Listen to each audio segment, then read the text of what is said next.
Thank you for tuning in to Deer and Deer Hunting TV. On this episode, we'll explore why some yearling bucks fail to fit the antler mold of what many feel they should be. In the next half hour, we'll take a look at why some yearlings sport spike antlers while others grow basket-racked 8-point antlers. It's a fascinating topic you won't want to miss, so stay tuned.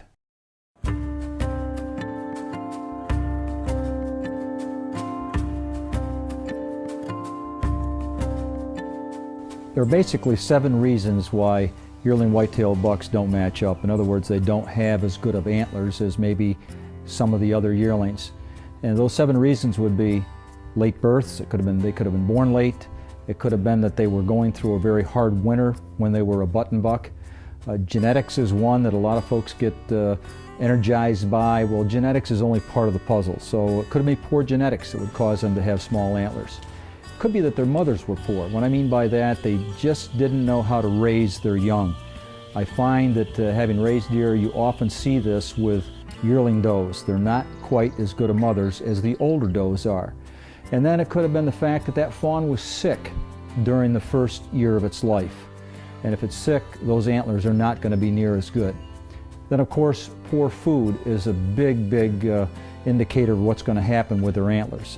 Could have been on marginal range. It could have been where you didn't have good agriculture. It could have been where there was drought. It could have been that fawn could have been born where there was very poor soils. And all these things work in concert. But one thing that a lot of folks fail to understand is if you've got too many deer on the range, those yearling bucks are not going to have as large antlers as they possibly could.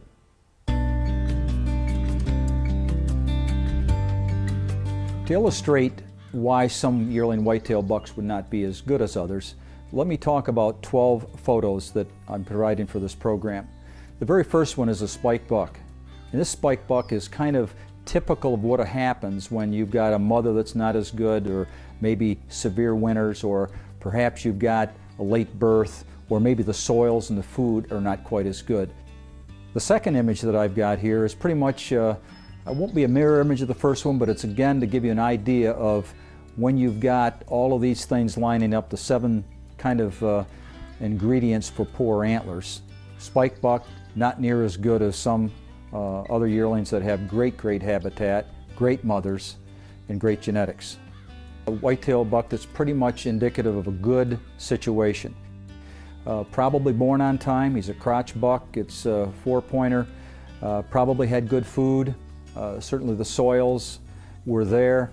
And it's the kind of animal that you find in a good whitetail herd. And of course, you always find some great yearling bucks.